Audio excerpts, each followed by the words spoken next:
Jornalismo, praga ou salvação? Eu vou deixar que ele apresente a carreira dele, porque o legal de pegar Sérgio Xavier Filho, onde você já leu ali, é que ele tem uma carreira muito longa. Isso obviamente mostra a idade dele, mostra que ele tá muito vivo porque ele corre. Corre mesmo, literalmente, em todos os sentidos, na real, né? E é bom pra gente pegar um ambiente como era antes e como é hoje, o que se transforma e o que a gente tem que fazer pra saber se o jornalismo ele é praga ou salvação. Agora, ligando pra Sérgio Xavier Filho. E aí, meu? Tudo bem? Tá me ouvindo bem? Eu tô te ouvindo bem. Bom, primeiro que eu informo todo mundo, já tô gravando, tá? Que Sérgio Xavier Filho topou falar nas suas férias. Então isso é absolutamente importante. A gente incomodei, mandei mensagem pra ele, atrapalhei o brigadeiro dele. Fui um filho da mãe contigo, Serginho, desculpa mesmo, de verdade. Mas obrigado por estar com a gente aqui. Alô, alô? Oi. Agora? Não, Potter. Oi. Deixa eu só parar um pouquinho, porque é o seguinte. O fone tá caindo o fio dele. Então, entendi. Só me ajeitar para isso não acontecer de novo. Entendi. Sem problema. Sem problema. Optamos pelo fixo ainda. Agora sim, agora não cairá. Sim, agora tá fechado. Serginho, obrigado. Bom, eu tava procurando na internet toda a tua carreira, assim, ela é muito grande, Serginho.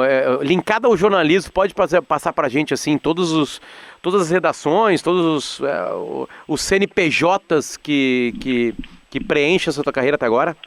Olha, Potter, eu dei uma rodada razoável, mas basicamente comecei em Porto Alegre num jornal chamado Diário do Sul, fazendo jornalismo econômico. Fui para São Paulo para fazer jornalismo econômico, trabalhar com o Luiz Nassif.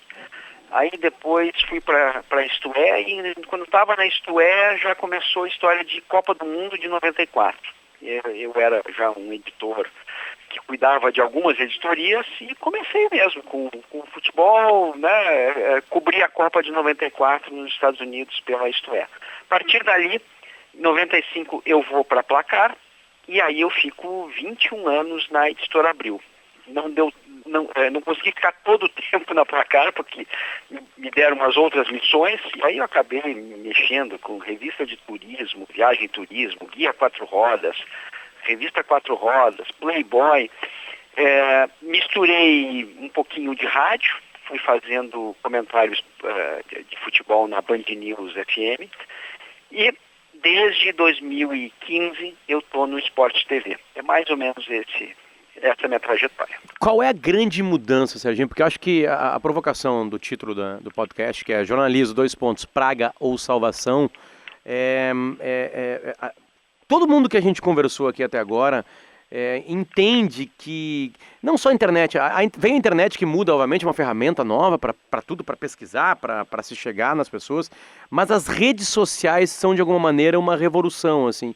Como é que tu enxerga, já que tu estava na redação tão clássica, né? Talvez até uma máquina de escrever, o cigarro liberado na redação, para uma coisa que hoje é completamente diferente. Como é que tu entende rede social e jornalismo hoje? Eu acho que mudou o jogo bastante, né? E eu acho que você pegou o aspecto mais transformador da história, que é a rede social. Serginho? Oi. Eu acho que eu vou ligar pro teu telefone celular. Tá bom. Tá, deixa assim, aí eu não perco aqui, só vou fazer a ligação de novo. Fica comigo aí. Fica comigo aí. Vamos lá. Alô. Deu. Agora estamos dentro. Vamos lá, melhorou. Tá bom? Tá ótimo. O nível tá bom? Tá ótimo. Tava falando que te perguntei sobre rede social, né? Tu tava começando a formular teu pensamento, por favor. Eu acho que você pegou o ponto correto, Potter, porque a rede social eu acho que é o elemento mais transformador desse nosso negócio, né, que é o jornalismo. Porque a partir do momento que as pessoas se deram conta que elas poderiam falar como os outros falam, né, poderiam expressar a sua opinião, todo mundo virou produtor de conteúdo, né? Todo mundo pode falar o que bem entender. E aí, por conta disso, a nossa profissão ganhou uma concorrência enorme, né? A gente tinha um sentido na comunicação, era bem verticalizado, a gente falava e a turma escutava, e agora não. Agora todos falam, né? E alguns escutam, mas todos podem falar. E o que isso atrapalha ou ajuda o jornalismo? Olha, assim, eu acho que a grande crise, né, na minha trajetória, eu acabei fechando muitos negócios, né? Eu vi decadência. Aliás, em um dado momento eu achava que a culpa era minha, né? Que, nossa, eu estou sempre no lugar errado na hora errada, né? Porque eu estava em revista de turismo e as revistas de turismo estavam desabando. Estava em revista e revista desabando. Quando eu comecei minha carreira no Diário do Sul, o jornal fechou, né? Eu fui avisado, olha, o teu jornal fechou no dia, assim, né? Ficou todo mundo com cara de tacho na redação. Então eu achava que o problema era eu, né? E acho que temos um grande problema que é como monetizar, né? Como pagar o trabalho. Antigamente era bem simples, né? A gente funcionava no sistema de combo, né? Se você tivesse num jornal, você escrevia sobre esporte, por exemplo, e o jornal fazia um combo, né? Pegava as notícias de esporte, as notícias de cultura, de política, juntava tudo num pacote só e imprimia aquela jossa e entregava na casa das pessoas. E aí você recebia esse combo de informação. No decorrer do tempo, quando vem o digital, as pessoas não querem mais receber, pagar, principalmente, né, e receber por algo que não lhes interessa, né? Então, o combo, ele foi morrendo, né, quando entrou o digital. E as empresas de comunicação não souberam como cobrar, né, das pessoas essa informação fragmentada. A indústria fonográfica achou uma solução razoável, que é a música, né? A gente comprava o LP, comprava 12 músicas, gostava de uma e pagava pelas outras 11 também. Em um dado momento, quando vem o digital, você não quer mais pagar por 12 músicas. Aí as pessoas passaram a comprar uma música, né? Passaram a assinar esses Spotify da vida, coisa e tal, que podem consumir a música que bem entender. Então, acho que faltou nessa trajetória, e também nem sei se era possível achar uma solução, eu acho que faltou organizar essa bagaça, né? Dar um jeito de cobrar pelo trabalho que a gente faz. O quanto que a academia, né, as universidades, as faculdades de jornalismo, elas entenderam esse processo? Porque, de alguma maneira, a gente nota, pelo menos aqui no Rio Grande do Sul, uma diminuição no número de alunos, ou seja, tem menos pessoas querendo fazer jornalismo. Uma das razões é as redes sociais. As pessoas acham que, beleza, se eu abrir um canal no YouTube, eu estou fazendo. Se eu tiver uma conta no Instagram ativa, eu estou fazendo. O quanto a academia acompanha essa, de alguma forma, derrocada? Está correndo atrás, né? Não conseguiu dar uma resposta, mas eu não vou culpar a academia, não. Eu acho que o problema central dessa história, eu acho que foi um pouco da ganância das empresas jornalísticas, né? Que quando começa o digital, quando aos pouquinhos vem rede social aparecendo, as empresas jornalísticas não quiseram parar para propor um modelo novo de negócio, né? Não, escuta, ainda está dando para viver da publicidade. Eu vivi 21 anos na Editora Abril. A Editora Abril já sabia que o digital estava entrando forte e aí pensava, não, eu não vou fazer o digital porque eu não vou conseguir cobrar, né, a mesma grana que eu compro por um combo, que é uma revista também, né? Então deixa assim, vamos ver se a gente consegue ganhar dinheiro como a gente vinha ganhando até esse modelo esgotar. Quando esse modelo esgotar, a gente vai ver o digital. Quando a turma foi olhar o digital para valer, já não dava mais tempo, né? Quem tomou conta desse mercado foram as grandes empresas digitais. Estamos falando de Google, estamos falando de Facebook, estamos falando de Twitter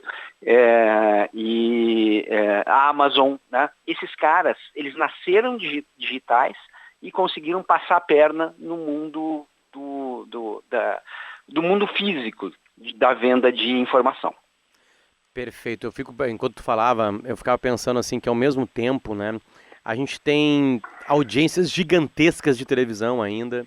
Rádio, pelo menos geograficamente, onde eu estou, é muito forte, tem potências ainda. Serginho, onde que entra vamos lá, eu já estou sendo meio que dando um lado na pergunta, mas a qualidade, tu que tá mais tempo que eu, assim, ela diminuiu dos profissionais, mas algumas casas conseguiu manter essa qualidade, e onde tem a qualidade não interessa se tem rede social, se não tem, as pessoas continuam consumindo os produtos. Queria que tu falasse um pouquinho disso, de qualidade. Eu queria ser otimista e te dizer que a qualidade vai vencer, né? Que a qualidade é a razão da vitória, né? De quem produz, né? Que quem faz direito vai se dar bem, né? E, infelizmente, não é um filme que o mocinho vai vencer no final, né? Eventualmente ele vai vencer, eventualmente. Mas você precisa dar um pouco de sorte, porque além de ter qualidade, você tem que saber empacotar direitinho, né, a tua qualidade enfim, conquistar ali uma credibilidade. A pergunta que você me fez logo no início, né, como é que é jornalismo? Praga ou salvação? Praga ou salvação. Eu acho que a gente está no momento que a gente está no momento praga. Né? Nesse momento, o jornalismo, para grande maioria da população, é mais praga do que salvação. E acho que não é justo isso. Né? Acho que a gente só vai sair do buraco, né, de esclarecimento das coisas em geral, né, no momento que a gente se der conta que o jornalismo é salvação, né? Ele precisa ser salvação. Alguém tem que contar essa história de um jeito melhor do que a maneira que a gente está consumindo hoje, né? Porque a gente entra numa bolha de rede social e sai voando nessa bolha e não consegue sair dela. E quando se dá conta, né? Quando você vai entrar num confronto de ideias, né? Aí começa a ficar claro o quanto as pessoas são mal informadas, né? Porque não conseguem se conectar com quem entrega a qualidade na produção de informação. Então, eu juro que eu queria ser mais otimista e te dizer que, puxa, né, a gente está passando por um mau momento, mas daqui a pouquinho a qualidade vai, né, chegar no fim do filme e vai ter uma musiquinha bacana e todo mundo vai se dar conta que ela venceu, mas não é assim que funciona. A gente ainda está no meio do processo e sempre acho que enquanto a gente não resolver a história de monetização, de como pagar, de como cobrar, de como remunerar o trabalho digital hoje, que é fundamental, é ali que está a grande vitória, a gente não conseguirá também valorizar a qualidade. Entendi. E aí eu pergunto para ti, o que é fazer com qualidade hoje? Pensando com os olhos de como o público consome, principalmente, Serginho. Né, vamos lá, um texto, geralmente a manchete é muito mais lida, né? Tem o paywall, que tem gente que não suporta ele, não vai pagar, mesmo as mensalidades sendo... Quer dizer, um texto, vou usar um companheiro nosso, né, que tu trabalhou junto, um texto do Davi Coimbra era muito mais caro de ser lido antes, muito mais difícil. Hoje, muito mais barato, sei lá, talvez 10 vezes menos, 11, 12, 13 vezes menos, né, o preço, as pessoas não querem pagar. Como é que tu consegue fazer isso? Como é que tu faz esse jogo de ter a qualidade e ser consumido de alguma maneira? Eu acho que a gente tem que aprender, quando eu falo do problema de monetização, eu acho que a gente tem que aprender a cobrar baratinho, né? O volume aumentou, tem um monte de gente, né, navegando, né, nesse mundo digital, ok, né? Você não vai mais vender uma revista a R$15, né? Se você não vende uma revista a R$15, você não pode vender um acesso a uma notícia por R$1,50. Tem que ser um preço ainda mais baixo, né? Até você conseguir inserir todo mundo num sistema de cobrança justo, né? Eu acho que esse é o princípio econômico, né? Mas de qualquer jeito, eu acho que a má notícia para quem está querendo entrar no jornalismo, para quem está tentando sair da faculdade, é que, de qualquer jeito, a gente já baixou de patamar, né, para usar aquela expressão Flamengo lá de outro patamar. A gente está no outro patamar mesmo, né? Não dá mais para se imaginar rico fazendo jornalismo. Não vai rolar mais, tá? Dificilmente vai rolar, né? Essa remuneração maravilhosa que já aconteceu, né? Muita gente ganhou bastante dinheiro do jornalismo, né? Eu acho que hoje vai ficar cada vez mais rara, infelizmente. Serginho, eu queria fazer uma comparação assim de ambiente de redação, né, de alguma maneira, né?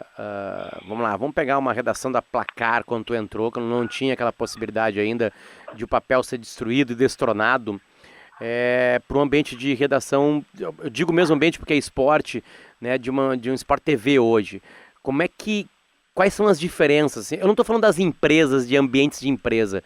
Eu estou falando a diferença do bastidor do jornalismo esportivo, né, que é uma área que está muito mais próxima há mais tempo na tua vida. Eu acho assim, bom, primeiro que, sem exagerar no pessimismo, né, as ferramentas que a gente tem hoje, né, permitem que a gente faça um jornalismo muito melhor, né? O tempo que eu gastava, por exemplo, quando eu lembro que eu fiz a primeira capa da nova Placar de 95, que era o Edmundo com um ursinho na capa, né? A chamada de capa era o animal precisa de carinho, né? Para fazer aquela matéria, eu fui no DDoC da Editora Abril, que é o Departamento de Documentação, levantei tudo que tinha sobre o Edmundo, tudo que era recorte de jornal, e aí eu estava dando uma pegada mais psicológica, aí eu fui atrás de estudo psicológico de grandes gênios que são meio violentos, e aí esse trabalho de pesquisa que eu devo ter levado, sei lá, uma semana para fazer, eu hoje faço no Google em 1 hora, né? Essa primeira parte básica, né, que é de dar suporte para você ir para uma entrevista e dar suporte para você começar a tua investigação.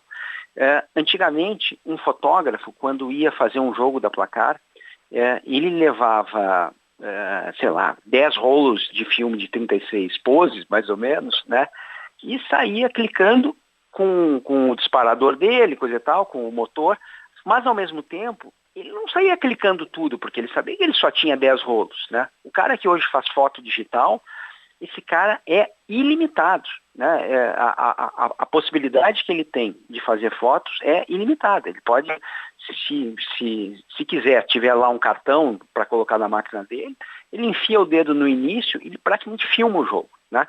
Então, isso dá uma possibilidade para ele experimentar mais, para ele arriscar mais. Isso quer dizer que o fotógrafo hoje tem mais qualidade que o fotógrafo do passado? Não quer dizer nada. Eu acho que a qualidade é a mesma, né? O cara que tem mais possibilidade, ele vai fazer melhor. Ele vai achar um jeito de se diferenciar dos outros. É disso que a gente está falando, né? É você conseguir fazer a diferença no jeito que você escreve, no jeito que você fotografa, no jeito que você filma, e as pessoas sacarem, puxa, esse troço eu nunca tinha visto desse jeito, né? Isso é qualidade. Qualidade é você mostrar uma realidade que está aí exposta, né? Mas você dá um recorte, você fazer uma edição, você apresentar uma situação de um jeito que, para aquela pessoa que está do outro lado, né? Puxa, eu não tinha sacado, que coisa genial. Isso é qualidade, né? E hoje a gente tem mais possibilidades. Então, a redação da Placar do passado para a redação do Sport TV hoje, né, são redações mais ou menos parecidas, só que a gente tem um monte de instrumentos a mais. Tem gente que sabe usar muito bem e tem gente que consegue se esconder, se escorar sua incompetência também nessas ferramentas a mais. Eu comecei falando do Google, né? É possível você escrever uma matéria inteirinha só, né, cozinhando coisas do Google, sem fazer uma entrevista, sem ter uma grande sacada, copiando coisas, etc. Talvez você seja descoberto, né? Tem esse risco, mas dá para fazer. Acho que a qualidade é você aproveitar essa maravilha tecnológica, né, e fazer o diferente. Tem uma pergunta que eu fiz para todo mundo, porque é um assunto que eu acho que é interessante, assim, porque eu acho que daí partiu uma espécie de ódio, e até não interessa onde você está quando você pensa na expressão politicamente correto. Né? É óbvio que ela está linkada a mudanças absolutamente importantes para a sociedade, né? Mas na minha opinião, e aqui eu estou dando uma opinião que quase nunca eu dou aqui, às vezes tem um exagero que faz com que as pessoas enxerguem esse exagero na imprensa e comecem a odiar, né, a imprensa. Como é que tu entende? Porque eu tenho certeza que o Sérgio Xavier Filho pegou essa transformação. Coisas que vocês poderiam escrever, falar, ou falar na frente de uma câmera há 20, 30 anos, hoje em dia é um pouco mais complicado. Não estou falando que tem maldade nisso aí, tá? Mas assim, eu queria a tua opinião sobre o politicamente correto, e Serginho, não só linkado ao jornalismo. Óbvio, se conseguir linká-lo, melhor. Mas assim, como é que tu vê essa movimentação de politicamente incorreto? Olha, se tem um conceito que me atormenta quase que diariamente, é esse do politicamente correto, né? Porque o que acontece? Cada coisa, cada posicionamento que a gente tem, cada tweet que a gente vai escrever, cada matéria, né, tem um posicionamento de alguma forma, né? O jeito que você vai se expressar, a consequência que você imagina quando escreve determinado tipo de coisa ou fala, né? Então, isso faz uma diferença, é algo que está no dia a dia. Por que isso me atormenta, né? Me atormenta porque, de vez em quando eu começo a pensar no passado, em coisas que eu já escrevi, coisas que eu já disse, piadas que eu já fiz, associações que eu já fiz, né? Eu olho para trás e tenho profunda vergonha do que eu pensei, do que eu escrevi, do que eu falei, né? Por quê? Tudo isso eu acho que está dentro desse conceito do politicamente correto. Politicamente correto é você acertar o tom dentro da tua época, né? Então, ao mesmo tempo que eu fico envergonhado com coisas que eu já fiz, né? Outro dia eu falei até no Sport TV sobre uma placar lá dos anos 90, né, do século passado, que a gente colocava, sabe, mulheres de shortinho, bonitinhas ali, etc., para falar de futebol como se a gente tivesse falando de futebol feminino, né? E aquilo é uma picaretagem nossa, na verdade, né?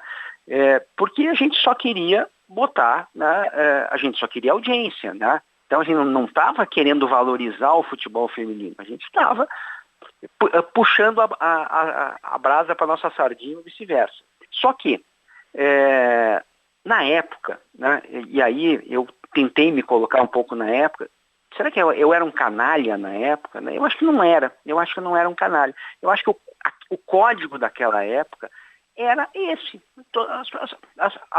As pessoas mais ou menos viviam dentro dessa permissividade, né? Ah, não, dá para tirar um sarro, não tem problema nenhum, tá tudo certo, né? E então, assim, eu acho que o politicamente correto é isso que esse conceito que está toda hora, né, na nossa vida, e que se a gente erra para cima, né, a gente é um puta chato, né, porque não pode isso, coisa e tal. Se você for, digamos assim, correto demais, né, você é um puta chato. Se você for correto de menos, né, você é um misógino, você é um preconceituoso, né? Você vai escorregar para o outro lado. Se você conseguir acertar mais ou menos, né, qual é o ponto da nossa época, né, você acertou. Então, eu acho que o politicamente correto precisa ser visto em primeiro lugar, sempre, sempre, sempre, sempre, dentro da sua época, né?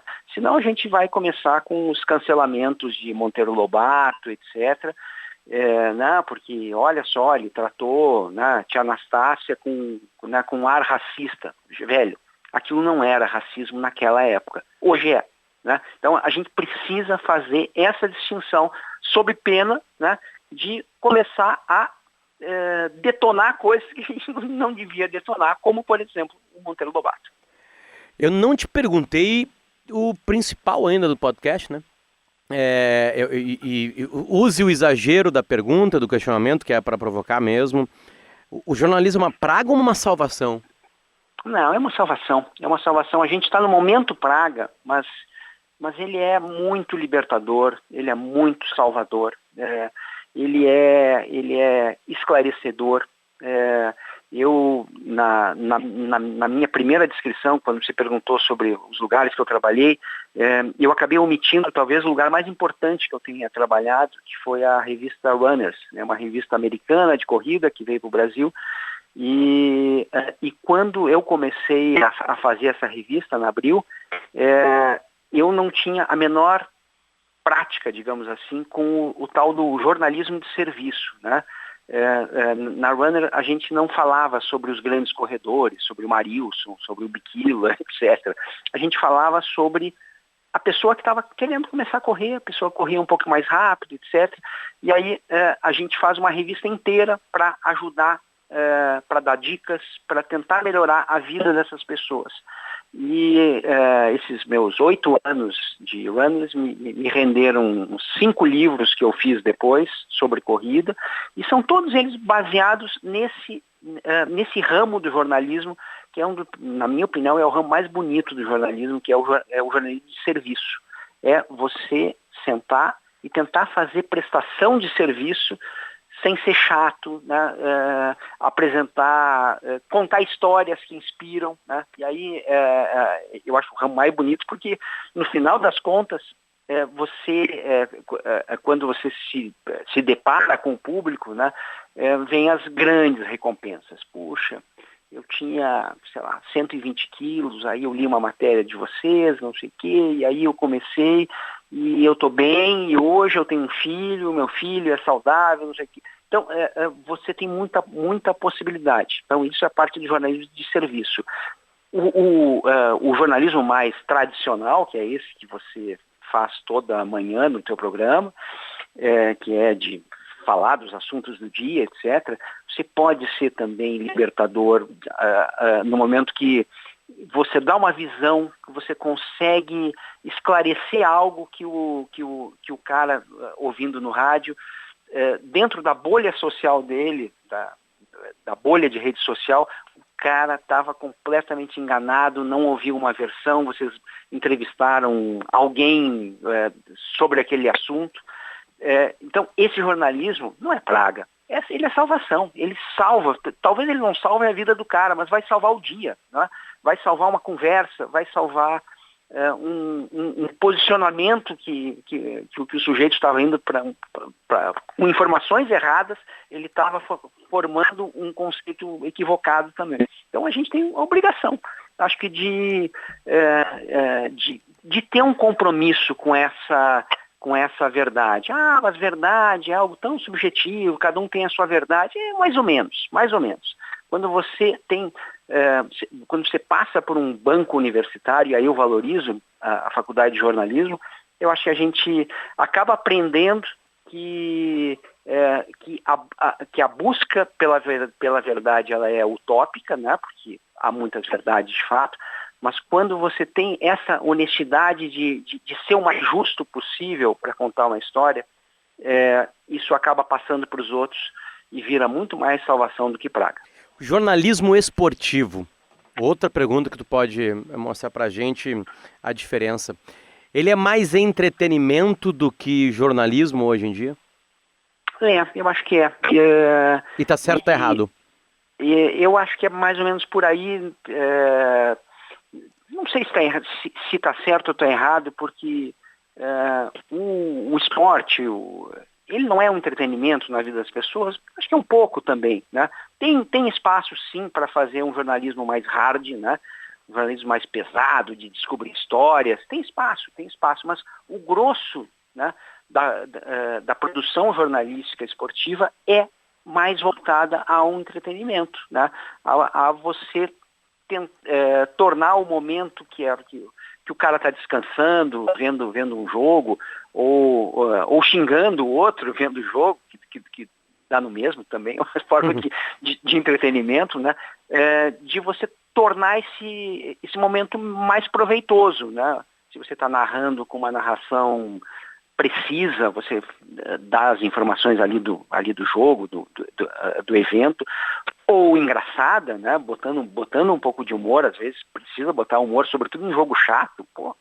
Se a narração não for mais divertida, tchau, né? Eu acho que vale para o comentário, vale para a pergunta que você faz pro sujeito. É um pouquinho mais entretenimento do que o jornalismo investigativo, por exemplo. Mas tem espaço, sempre tem um espacinho, né? No ano passado a gente viu a Gabriela Moreira, né, repórter do Sport TV, da Globo. Ela descobriu, né, uma super história, ela e o Rodrigo Capello, os dois, sobre o Cruzeiro. O Cruzeiro estava quebrando e estava com 1000 picaretagens, né? Aí passa 5 meses da matéria deles e o Cruzeiro cai, né? Aliás, o Cruzeiro não caiu, né? O Cruzeiro desabou, né? Poucas vezes a gente viu um time grande esfarelar, né? Um clube grande esfarelar tanto quanto o Cruzeiro. Isso aí é entretenimento? Não, isso não é entretenimento. Isso é jornalismo puro, jornalismo de ótima qualidade, que pode ser comparável à descoberta de um grande escândalo político ou financeiro, etc. Mesma coisa. Tem espaço, só que é um espaço menor. Perfeito. Não quero mais atrapalhar as tuas férias. Obrigado pelo carinho, né? Vou atrapalhar de novo. Podcast entra como nisso? Como é que tá vendo isso? Porque eu sei que tem um consumidor, o Serginho já me mandou umas mensagens comentando algumas entrevistas, alguns papos assim, né? Tipo assim, ou seja, vou fazer um processo de imaginação aqui. Imagino que nas tuas corridas, é um companheiro de corrida também, como é que entra assim? E também avaliando ele, é um produto jornalístico, ele pode ter esse potencial de ser? Eu acho assim, bom, primeiro que você falou das corridas, né? Quem é meu companheiro frequente de corrida Era Uma Vez no Oeste, né? Eu sou um ouvinte fiel, né? Ouço quase todos os episódios. Eu uso bastante na corrida, eu uso bastante no trânsito, né? Para mim, eu encaro o podcast como o rádio de bolso, né? Mas o rádio já inventaram, né? Tem o rádio portátil, é o nome disso. Ok, mas não é o rádio com você ouvindo naqueles horários específicos aquela informação específica. Então eu botei já no meu calendário semanal, né, vários podcasts por ali, né? Na quinta-feira eu vou ouvir o Fórum de Teresina, na segunda eu vejo lá o papo do Arnaldo Ribeiro, aí eu ouço de vocês. Então, isso eu acho que é um jornalismo de muita qualidade, né? Que é o debate mais despreocupado, né? Geralmente os podcasts não têm rigidez de tempo, né? E isso acho que torna a coisa um pouquinho mais solta, mais leve. Eu adoro podcast, tomara que a gente consiga um jeito de remunerar direito o podcast.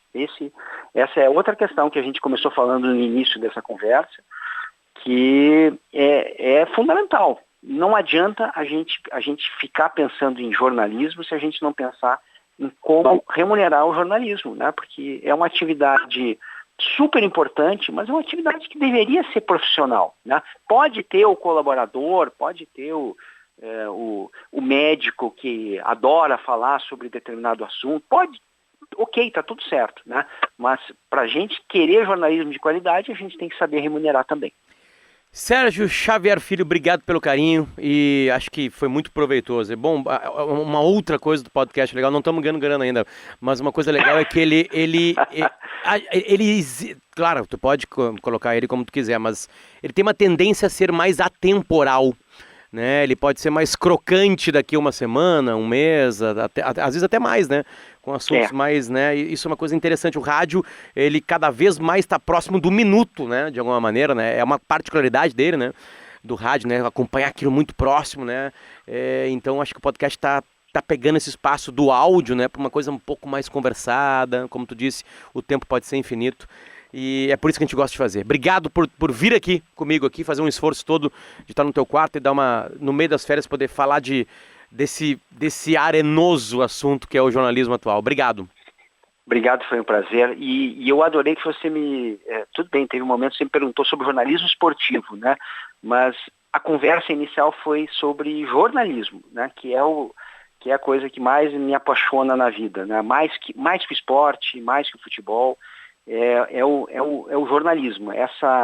Esse ofício, que é o ofício de contar histórias, né? Mas é um vício também, né?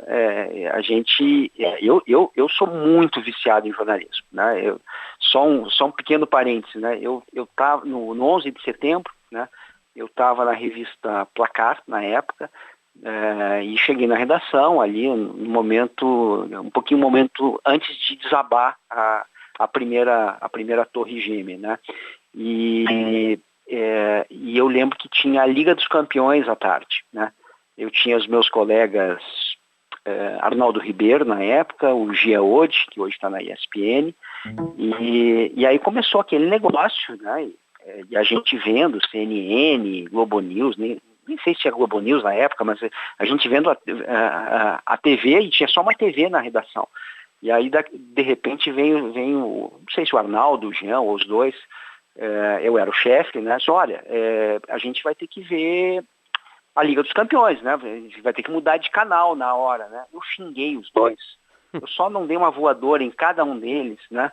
Porque eu sempre tive bom comportamento, mas a vontade que me deu foi essa, né? Porque o jornalismo estava tão acima de tudo, né? E eles não, eles são super fanáticos, futebol, etc., Liga dos Campeões, Juventus, sei lá quem é que jogava no dia. E no final, claro que a TV ficou ligada o dia inteiro nas torres, e eu passei semanas consumindo aquilo, depois eu fui para Nova York, comprei livro. Por quê? Porque aquilo é jornalismo, né? É o que nos encanta, e acho que deve ser o que te encanta também, senão você não estava fazendo esse podcast.